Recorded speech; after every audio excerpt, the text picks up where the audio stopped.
Look at the top left-hand corner or the top right-hand corner. There's a microphone, and then there's a little emblem that looks kind of like a webcam. Check that to see Hi, which camera you're Catherine. using. Hi, Hello. good afternoon. Hello. Um, You are, Anna is having some problem, like we can't see her or hear her, but she's on the conference. sorry, I can hear you clearly. I cannot hear you clearly. Anna, Ah, uh, hello. Can yeah, you hear me better now? yeah, yes. So, Okay. Miss Anna Anna, the cannot attend your workshop today. Miss Anna, no, Miss Anna, the other presenter, she is logged on, but we cannot see her or hear her for some reason. And so we're trying to figure that out. Here she comes, I think. yeah. Oh, Okay. that was so strange. All right, I see her now. Okay. Okay. All right. Okay, everything's good now. Good morning, Miss Anna. All right. Yes. Morning. Good Good morning. afternoon. Hello. Cái nọ là buổi tối. So, Good you afternoon. from USA? You from the USA? Yes, the unit. Yeah, okay. So, this is the evening? It's the morning. It's 4:30 Yeah. a.m.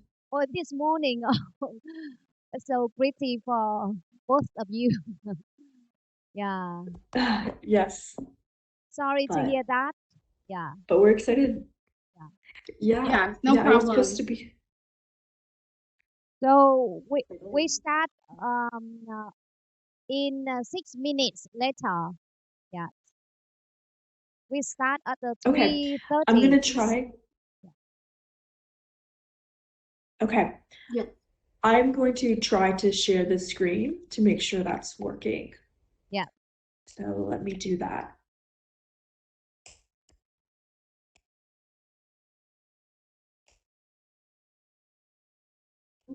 Nope.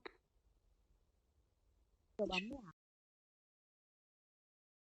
Đây nè, bây giờ.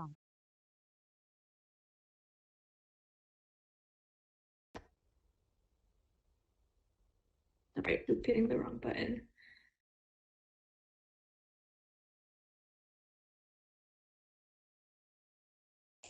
All right, can you guys see this? Yeah, and you can make the green box. There you go. Yeah. Nói chuyện lên All bàn right, hai. well, Yes, I'm perfect. going to. Oh gosh, I don't know actually how to stop sharing. Just exit out. Exit. Okay, I was afraid of exiting everything. Okay. All right, good. I know how to do that. We're all set.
So, Catherine, could you share your PowerPoint?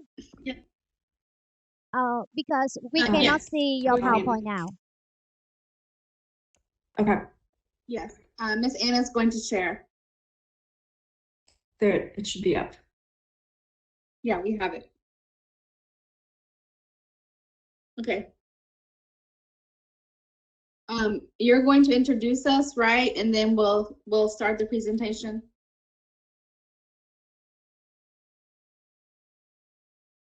Okay, we start now.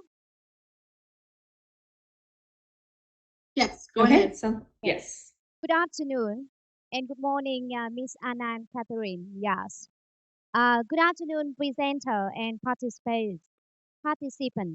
Welcome to the Viet Show International Convention 2022.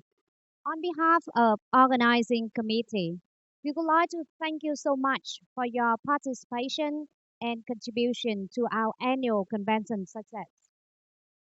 I am Ngô Quỳnh Hoa as the presentations moderator, and I'm delighted to see all of you in the lineup present today, especially in the workshop. We do hope that all of you will be able to have some valuable knowledge and experience as takeaways following the talk. Before the presentation, there are a few considerations. In case you have any questions or concern about the presentation, please feel free to leave them in the chat box so that we can gather the question for the easy response in the 5 or 10 minute Q&A section. So now we class welcome Miss Anna Adam and Miss Katherine Anderson in this 60 minutes workshop, which is entitled Formative Assessment for the Virtuous ELL Classroom. About presenters, Miss Katherine Anderson earned an MA in TESOL at the University of Memphis. She has worked with the English language learners since 2012 through her work with the non-profits, community college, and high school students. And Miss Anna Adam earned an MA in TESOL at the Kent State University. She currently at the Danish University working as an English language support specialist. Both Miss Anderson and Miss Adam were virtual English language fellows, working with the Chinese and Vietnamese university students in their country over Zoom. So now please welcome Miss Anna Adam and Miss Katherine Anderson. Thank you. Thank you. Yes. Okay. Thank you for attending our session. We'll go ahead and get started. Thank you for that very nice introduction. Yeah. So, Miss Anna, I think we can go right to the warm-up. All right. All right. First, start with today's plan. Okay. Yes. So, Miss Anna and I work together in the virtual classroom teaching Chinese university students conversational English. And during that time, we developed many formative assessments that we believe helped engage our students in the virtual classroom and help to give them opportunities to show their skills and improve their English more effectively online. So today we have based our presentation around the way that we formed our online classroom when we worked together. We started each class with an agenda. We entitled it Today's Plan. And so as you can see, today we will go through a warm-up with you, discuss formative assessment, discuss different ways to teach pronunciation, and 2 types of speaking activities, task-based and conversation, that we think you can apply to your virtual classroom immediately after this presentation, and we hope that you will. So whenever we begin our virtual classroom, we like to begin with a warm-up. A warm-up is just a way to set expectations for the class, to get students in their English speaking mode, and to let them know that we expect the students to be participating the entire class right from the beginning. As I'm sure you know, there is a high inclination for students to turn off their mics, turn off their cameras, do other things. Maybe they're cooking or watching a television show beside their virtual classroom. But with using these interactive activities, these engaging formative assessments, it lets students know that they need to be with us the entire class because we're going to be asking them to show us what they've learned. This is not a passive exercise in our class. So we begin with the warm-up. And so an example of a warm-up that we like to use is we like to be able to use emojis for students to answer questions. So many times the virtual classroom is very large. You might have 30 or 40 students on a conference. And so it's difficult to get feedback from everyone at the same time. You know, there might be the certain student who always wants to answer questions. But using this sort of assessment is a good way to get many students to respond, check for understanding, all at the same time. And so we've started out with our warm-up today. We're asking whether you agree or disagree with a statement about formative assessment. So the statement says, formative assessment is an important part of a speaking class. So if you are on our virtual classroom with us today, if you are attending the session virtually, you could put a smiley face emoji in the chat box. If you agree with this statement, formative assessment is an important part of the speaking class. Or you could put a frowny face in the chat box if you disagree. And then for our participants who are attending the session in person, you could maybe give us a thumbs up if you agree that formative assessment is an important part of speaking. Thank you, Ms. Anna. Or if you disagree, then you could give us a thumbs down. So that's a way to interact. So we have some other examples. And if you would like to participate, that would be great. I use formative assessment all the time. So who of you use formative assessments all the time? You can put a smiley face in the chat box if it's yes, a frown if it's no, or if you're in person, you can give me a thumbs up for yes and a thumbs down for no. Who uses formative assessments? Yes, Ms. Anna does. So I hope that you're all using formative assessments all the time. It's a really important tool, and I hope you'll be able to use some of the formative assessments we're going to discuss. Even this one that we're using right now is a great example of a formative assessment. I have one more question, I think, to practice using our emojis. And we know this is the afternoon in Vietnam and that you're getting to the close of the first day of the conference. So we're wondering who is sleepy after lunch. Maybe you want to take a nap. If you would like to take a nap, you can give me a thumbs up. If you're wide awake, give me a thumbs down. It is 3 o'clock in the morning over here in the US, so I will definitely take a nap after we finish our presentation. Okay. All right, thank you, Kitty, for that warm welcome and the start. Now we're going to move on to what is formative assessment, just kind of have a baseline understanding so we're all on the same page. So what is formative assessment? It's usually compared to summative assessment, right? So this is knowledge we probably all have, but just a quick run through. So summative, we have assessment of learning. What have they learned? So if I can use the vocabulary list as an example, they know all of the words on that list.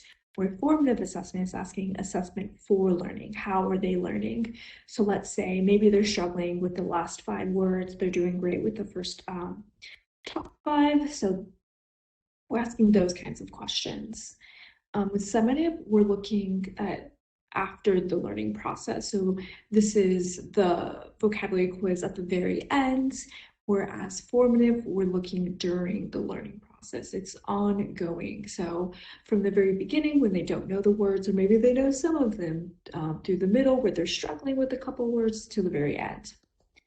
And summative is used to evaluate student work, right? We're looking for a grade, we're looking for understanding. Do they know all 10 words on this vocabulary list? Whereas formative, we're using it to improve student work. So we might do a little quiz, but that's to see, oh, students are really struggling with this word, struggling with that word, they're doing great here. So let me do an activity to really target these specific words. So with formative, it's a lot more engaging, a lot more interactive. We want to see how the students are doing. And so when we look to an online virtual classroom, that can seem kind of impossible or difficult to do. I know when I started doing virtual teaching, it was hard to engage the students, but I think with some well thought out activities, we can see that in this quote by Champet, if integrated effectively online, form and assessment can potentially support sustained, meaningful collaborative interactions among learners and the teacher. So if they're well designed, if we're thoughtful, we can still have a collaborative online engagement. So we're going to show you a couple activities to do that. So let's start with the pronunciation. We're going to look at activities to assess students' pronunciation skills, and we'll start with the minimal pair tree and a karaoke activity. So the minimal pair tree, like it says, it looks at minimal pairs. So we choose shoot and suit for this activity.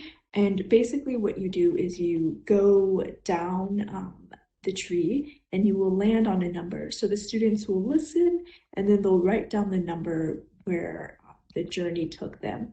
So Katie will be my student in this case. So let's say I call on Katie, I ask her, please listen carefully and tell me which number you hear. So let's start. Sheep, show, seat, suit. So Katie, what was the number? I think number 4. Yes, number 4. So if you followed along, I went left and then I kept going left, then right. And so I landed on 4. What's useful about this activity is it's a great way to see the breakdown in either their listening skills or their speaking skills. So let's say Katie went to number 8, then something went wrong with the show and so.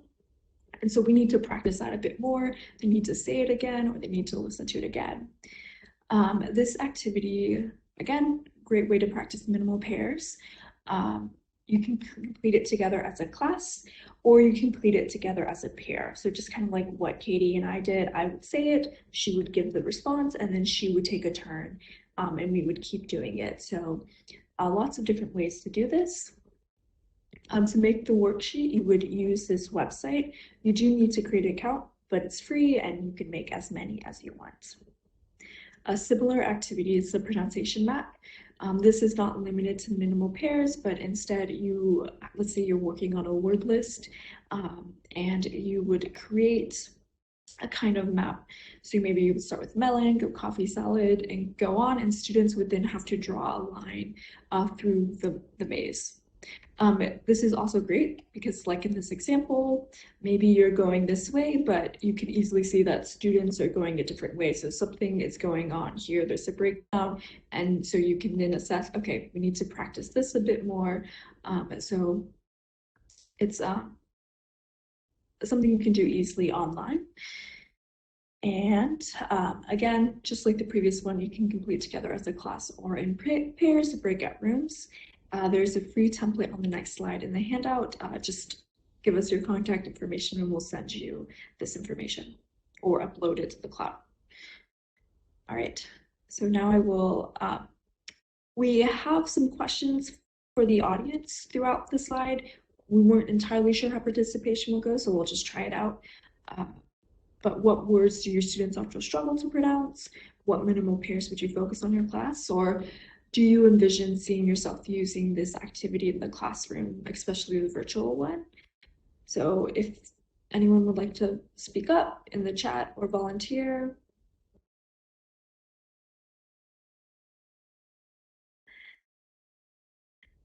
All right, so maybe we can skip this question. We can save questions also for the end. So I'll turn it over to Katie. Yeah, so another great way to practice pronunciation is through song. Um, our students really enjoyed karaoke. I actually used karaoke songs for every class in the past session that I taught with Quinoa Province with the Department of Foreign Affairs. And the great thing about karaoke is, well, you would think, why would we want to use music in the classroom? And there's actually a lot of benefit. So, of course, using music in the classroom helps to improve pronunciation. It also helps students to train their accent. So if you are wanting to have a particular type of English accent, so if you want an English British accent or a North American accent, when you listen to songs sung by those native speakers, you're naturally going to pick up that accent, that pronunciation of that speaker. So that's a good way to practice your pronunciation and practice your accent in a fun way. It also helps students to um, gather new vocabulary and review old vocabulary based on context clues. So you can choose a song based on a theme or a topic, and that way students can review vocabulary that you have studied in class, or you can give the students a chance to learn some new vocabulary through context using words that they already know. Another good reason to use music in your classroom is that it improves mood and it supports your memory. We know that singing music can affect people's emotions, can make them feel happy. And so when we use positive songs in the classroom, it helps us to feel confident about language learning and to feel like that this is a fun experience. Putting words to song also helps support memory, or putting words to music helps support memory. You know that when you hear music, you automatically can remember the words to a song. And so how is that going to apply to learning a language? When we hear a song, that can help us to remember the vocabulary that we studied in class. And then finally, it's easy to connect to the culture of the target language. So when we learn music, when we learn songs that are associated with English or whatever language we're studying, then it is a mode to connect to that culture.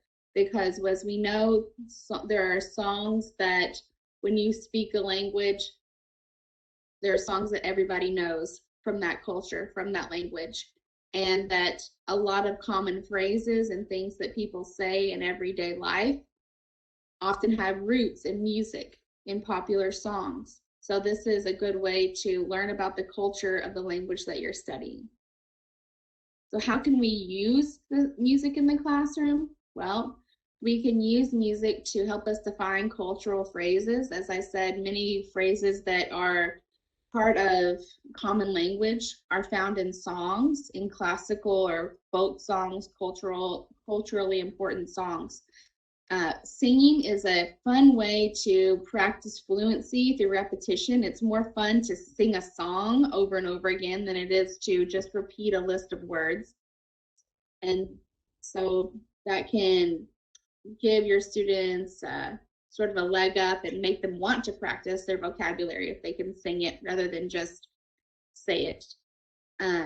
It also gives us context. So when we're hearing the words inside of the song, then we can understand it better and have some other information to connect the vocabulary to so that it stays in our head better. Aside from practicing fluency and pronunciation, you can also use music for a listening activity. So if you have been studying some vocabulary or practice singing a song for a few class sessions, you can kind of turn it around and give the students a transcript of the lyrics of the song and have a fill in the blank activity. So take out some of the key vocabulary that you want students to be practice listening for and have them write it in to see how well they know the song, how well they can pick out the words when they're listening. and that helps them with their fluency and listening to language at a natural pace. Because sometimes, when we're in the language classroom, we tend to speak slower to help students understand, but we know that the rate of natural speech, especially in English, can sometimes be fast. So I want to give you some suggestions on songs that I think work well in the ESL classroom based on the student's level.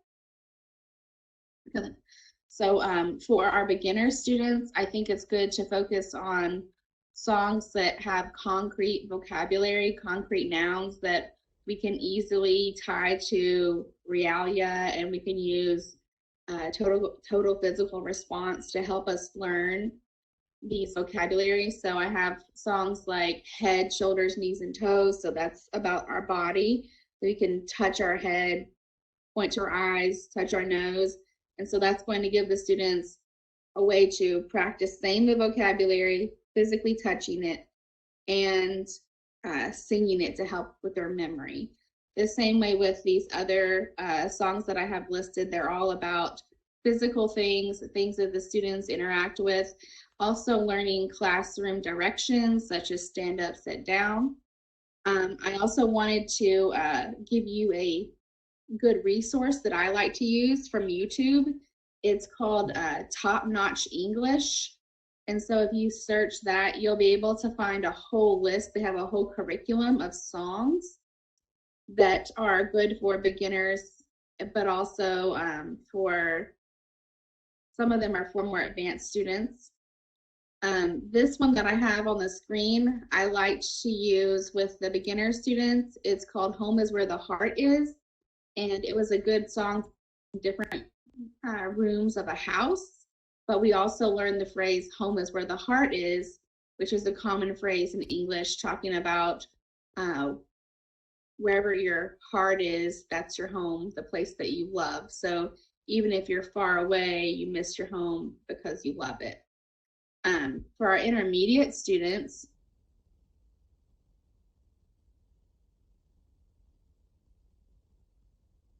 we can move to songs that have more of an abstract meaning, higher level vocabulary. And I like to focus on cultural songs such as folk songs like You Are My Sunshine. So You Are My Sunshine is a very popular song in the United States. I think this song is probably 100 years old, but the phrase You Are My Sunshine is on all kinds of home decor things. And so, and it comes from this song.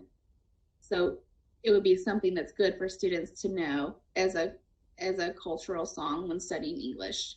Lastly, for advanced students, I learned, or I noticed, and they also told me in their surveys that they really enjoyed singing popular songs or classical actual songs that may have been on the radio at some point, or that help them engage more deeply with the culture that they're studying with English, because they're ready for that higher level vocabulary, those listening and understanding for these abstract ideas. And we actually, on this slide, I inserted a video of one of my advanced classes from Quinoa performing a song that we sang together in class. And our class actually met on Sunday mornings this past session. So we sang this song called Sunday Mornings. So if Miss Anna would just share a little blurb of that, I don't know if we can hear it or not.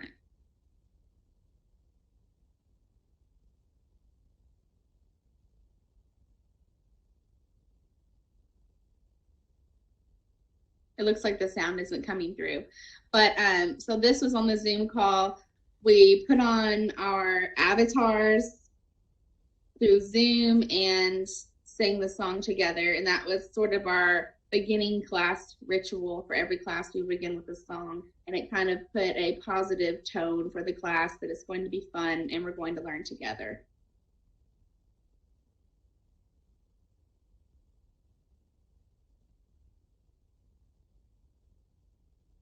So now thinking about karaoke, using music in your classroom, what songs do you think would be appropriate to use in your classroom, or how could you incorporate music or the use of songs into your English language lessons? You can think about that. You can put a song that you might like in the chat box, or just make a note to yourself for later. Just sort of some food for thought. And I'll turn it back over to Miss Anna. Yeah, I'll give it a second if anyone wants to share.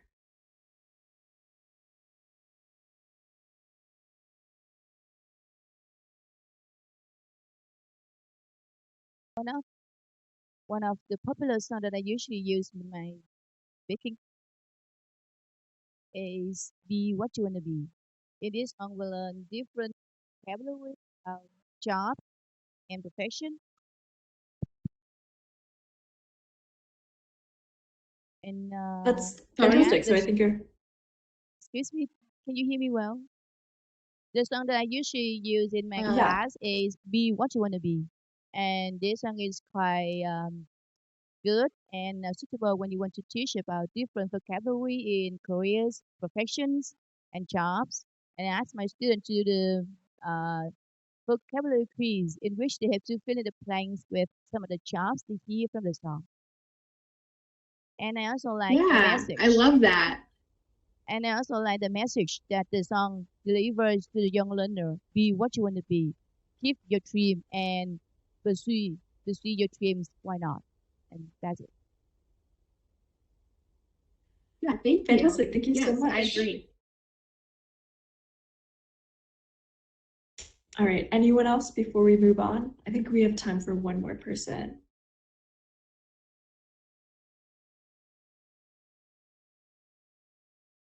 All right. Let's take this. Okay. We'll move on. So the next one will be speaking that's task-based. So how can we create activities to assess student speaking skills while they're performing another task? So speaking may not be the main direct focus. We want them to do something else and also assess their speaking at the same time. So an activity I love to do is called jigsaw. So jigsaw comes from the word jigsaw puzzle. So just like you have all these pieces that come together, that creates this beautiful picture. We kind of organize students in groups to make students dependent on each other in order to succeed. So each student now becomes a part of the puzzle that needs to work together to make sure we can see the bigger picture. So how does this work? So first you divide students into groups via breakout rooms, then you give each group a designation. So keep the names simple. You don't even really need to name them, but there's group 1, group 2, group 3, group 4, and the online classroom might just keep it to the rooms 1, 2, 3, 4. You give each group only a portion of something to understand and to discuss. So if it was a reading class, I might give a portion of an article, especially if they're beginners. More advanced class, each group might get their own individual article. But the important thing is each group gets something unique, and that group is the only one that has that information. The next part, this is where it becomes a jigsaw really, is you mix the groups together so that each individual group has someone from every previous group, right? So one group would have someone from group 1, group 2, group 3, and group 4. And then each group member explains their portion to the others. So let's say in group step 2, groups were given a fairy tale, and then in group 3, now you have students who have read a different fairy tale, and so you're asking students, okay, what is a common theme, or what is a common role that you see happening in each fairy tale? So in the jigsaw group, students are an expert in one fairy tale, but they need to work together to look at common themes across fairy tales. So it forces students to work together because they don't have all of that information and they're an expert in one topic. Unfortunately, in an online classroom, it's kind of hard and difficult to do step 3. You can only really do it in a small class of maybe 8 to 10 students. But I know when I taught Vietnamese students online, I had class sizes of 30 to 40 normally. So it takes too much time to do step 3, but we can still have an interactive jigsaw experience with just these 3 steps. So I'm going to show you a jigsaw together and kind of give you an example. So these are slides that I would show the students directly. So in this activity, we're going on a road trip across the United States. We're getting into a car and students are going to different destinations. And so I would tell students to use this Google form. I would put the link into the chat and then tell them to click on the appropriate room. So let me show you this. It will take a second because I can't. There we go. Sorry, one second.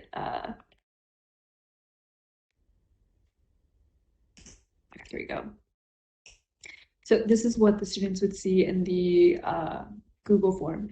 So it asks which breakout room you are in. So for this one, I just have 3 destinations. So I might divide the group into different ways. If there's about 30 students, I would just divide them into 6 rooms. But if there are more students, I might divide them into 9 rooms. So it just depends. And so just which room they're in is which option they would choose. So let's say I'm in room 5. So I would click the second option, and then it would take me to their specific activity that only room 2, 5, or 8 would see. And so since we're going on a road trip across the United States, they're going to visit the Grand Canyon, and I list the instructions. So they have to read about the activities, choose one to do as a group, and then be prepared to explain why they chose to do that activity. So there's pictures, explanations, and at the end, they choose as a group again which one they would do, and then they can write it down. So for me, I would never check the Google form after this.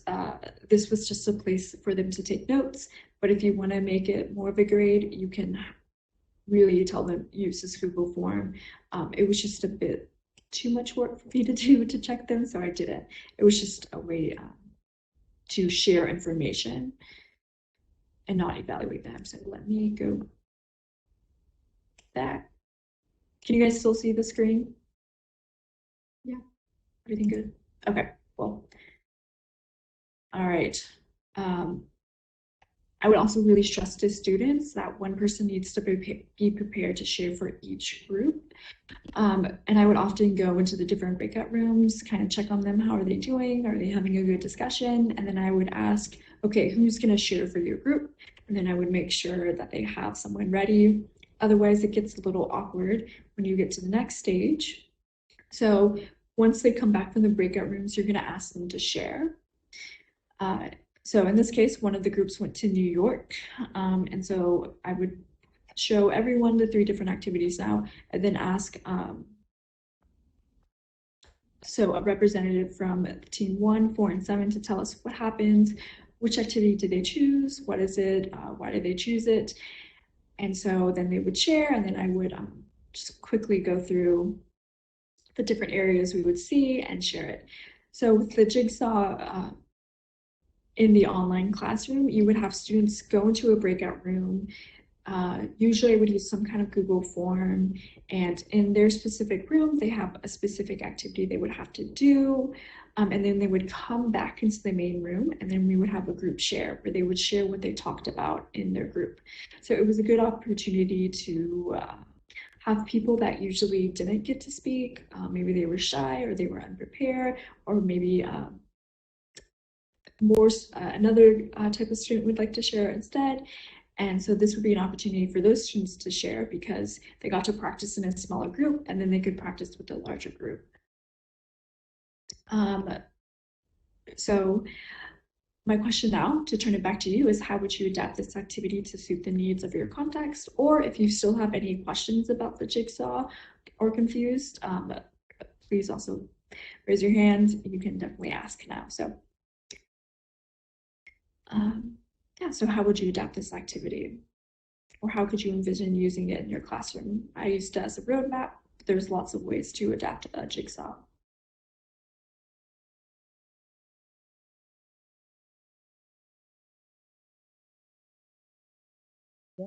say again. My class, when we study about health, we study different diseases, and I often divide my class into different groups. Each group would discuss one disease and what students will do if they get that disease. Then I mix the groups on together, and when they have on the diseases together, one student will talk about what disease they discussed with the previous group. And I think this is an example for what you're showing, I guess. Yeah, that's a perfect example, exactly how you would use it. Thank you for sharing. All right, we have time for one more if anyone else.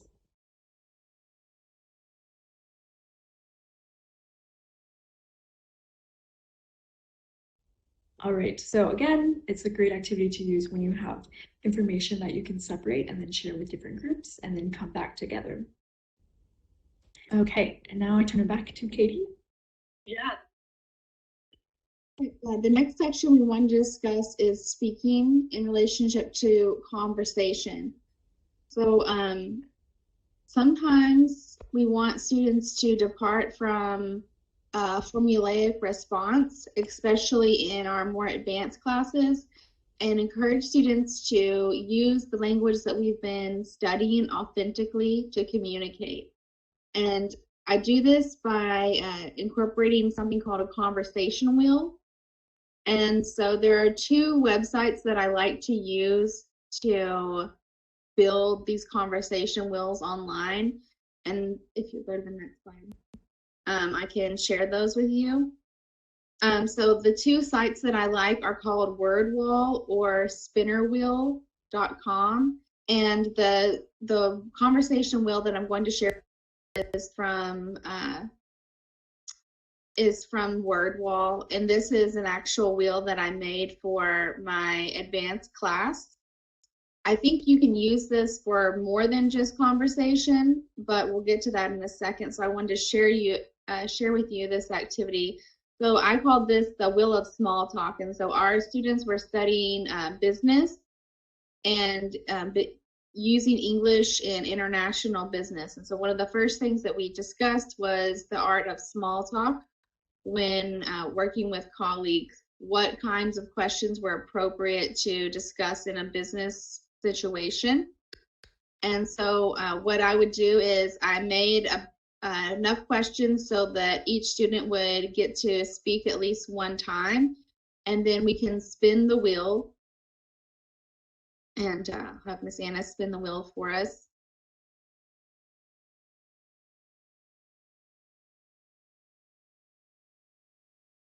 And so one of the questions that will randomly come up, and so then you can call on a student to speak to that question. So they can use their organic, authentic language to come up with an answer to this question.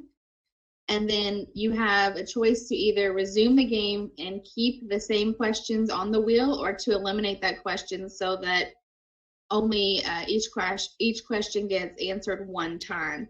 And so when we come up with these questions, this gives us an opportunity to either just let this one student answer, or to open the class for discussion and let multiple students ask and answer the same question, so that we can try to generate some real conversation inside of the classroom and encourage students to speak out and use what they already know and just practice pronunciation that way and practice listening to each other as well.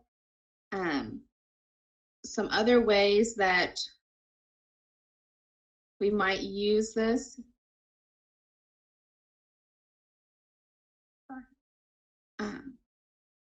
You go to the next one. So, oh, sorry.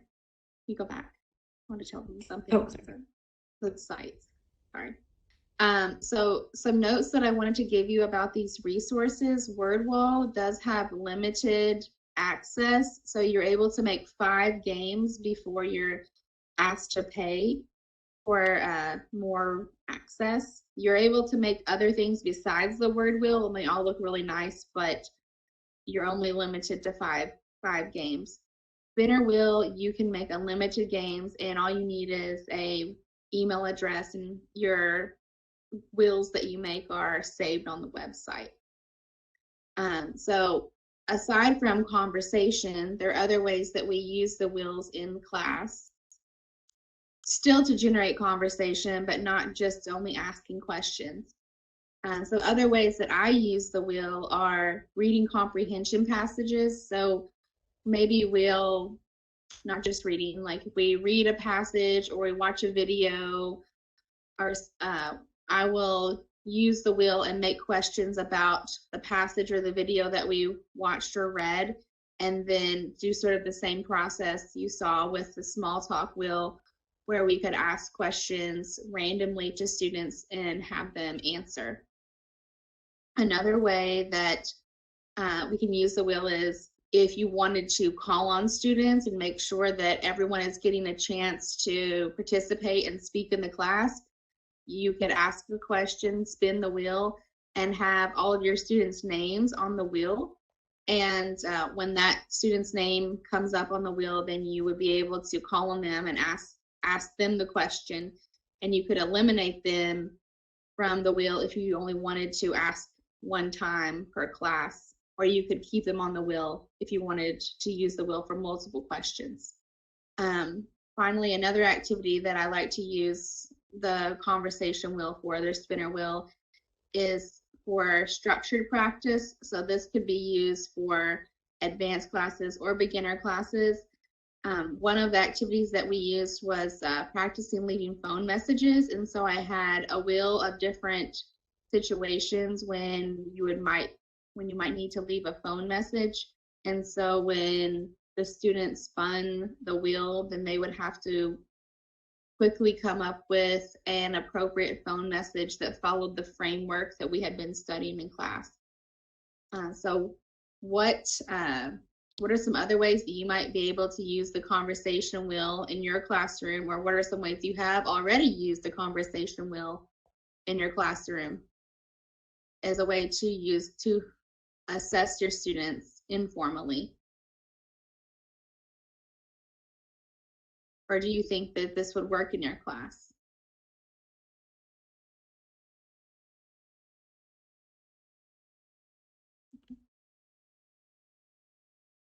Well, we'll move on if no one has any thoughts they would like to share. Just give it one last second. All right, we'll go ahead and move on. Oh, anyone, any takers?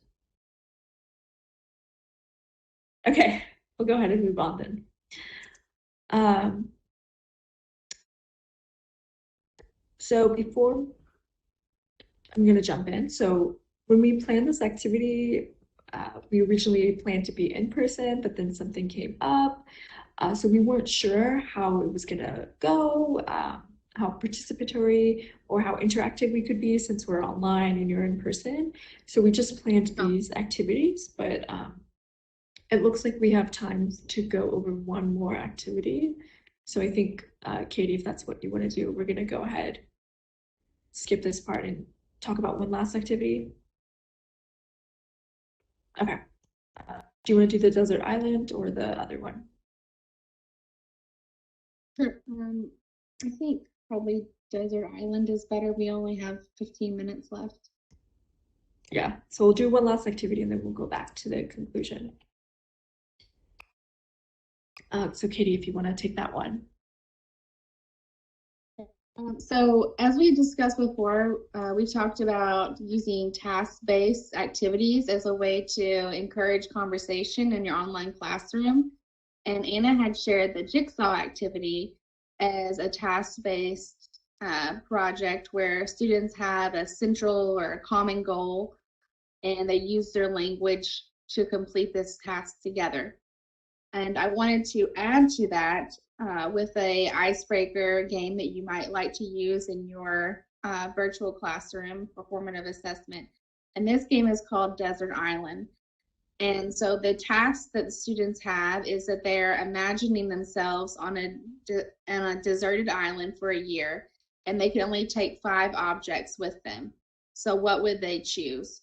In the slide, we have some options, some pictures that students might want to take with them or to kind of get their ideas flowing, but they could use any object anywhere in the world. It doesn't have to be just the ones that are pictured on the slide. And so when doing this activity, students will have to justify their choices and in the 5 objects that they would bring. And so what happens is we will start out with students individually choosing their 5 items, and then it kind of develops into groups from there organically because people sort of choose the same things or come up with the same ideas. And so then we can kind of have a little debate in class about which 5 objects or which objects are the best or the most important. Opinions and agreeing with someone respectfully or disagreeing with someone respectfully, negotiating, trying to convince someone of an opinion, persuading them. So there's a lot of language that you can use in this activity, even though it's online. And it can be a pretty interesting activity because people get to talk about what they value and why they think certain things are important versus others, and try to convince their classmates of that. So that's the last task-based activity that we wanted to share, I think. And I think now we can probably take questions. Oh, actually, right before we take questions, just to do a quick summary.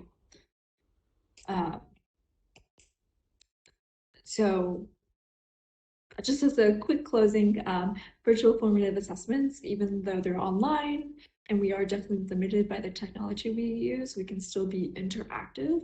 We can still give students a chance to show what they know and can be both an assessment and instruction. We can see how our students doing with the vocabulary, pronunciation skills that we want to see them perform and assess, and then be able to instruct them as well. So some references, and yes, like Katie said, we definitely have plenty of time for questions. So any questions for us about any of the activities we talked about?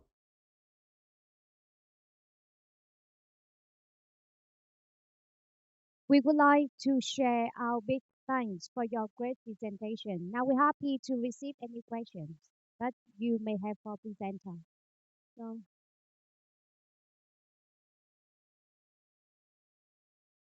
Thank you so much for your presentation. Actually, I have a question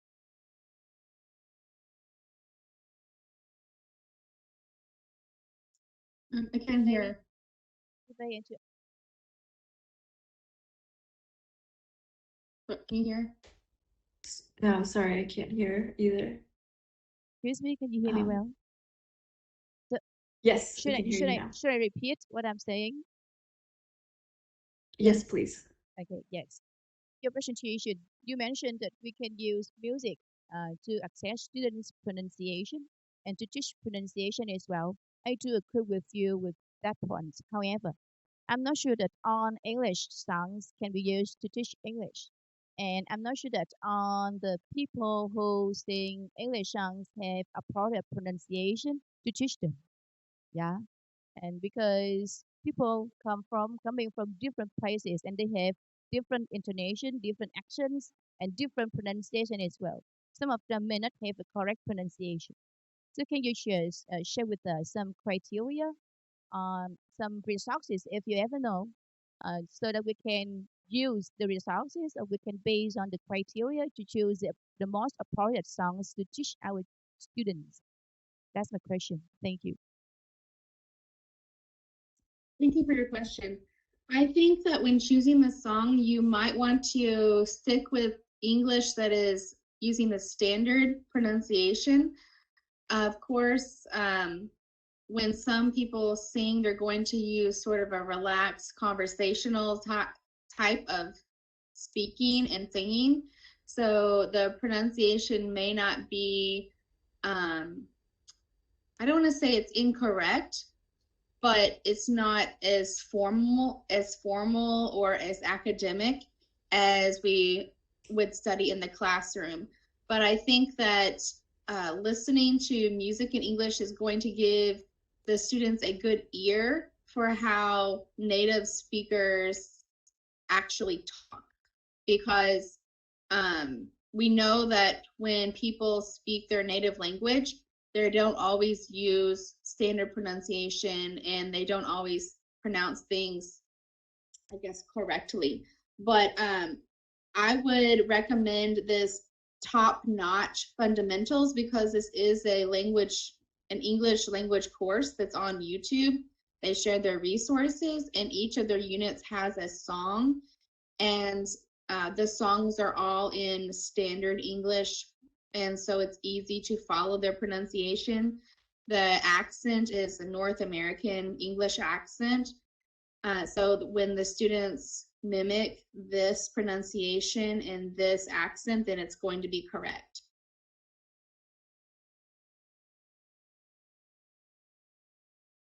Does that answer your All question? right, thank you. That is another problem.